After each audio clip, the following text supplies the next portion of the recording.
Magandang umaga po sa inyong lahat. Welcome po dito sa San Jose Mineta International Airport. Sa araw na ito, lilipad po ako papunta ng Los Angeles bago magtungo sa Massachusetts upang mamasyal at tuklasin ang mga makasaysayang lugar doon. Para sa akin, napakalaking biyaya ng paglalakbay, hindi lang ito tungkol sa pagpunta sa ibang lugar, kundi tungkol din sa paglawak ng ating kaalaman at pananaw sa buhay. Kapag tayo ay naglalakbay, mas natututo tayong umunawa ng iba't ibang kultura, tradisyon at pamumuhay ng mga tao. Nakakatulong din ito upang mabawasan ang pagod ng isipan at mapalakas ang ating tiwala sa sarili dahil natututo tayong maging mas independent o mas may kakayahang kumilos ng mag-isa at mas madiskarte. Ayon sa mga pag-aaral, ang paglalakbay ay mabuti rin sa kalusugan ng isipan dahil nagbibigay ito ng bagong karanasan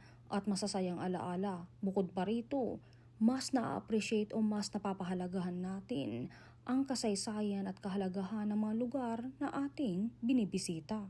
Kaya habang tayo ay naglalakbay, hindi lang katawan natin ang gumagalaw, pati isip at puso natin ay mas lumalawak din.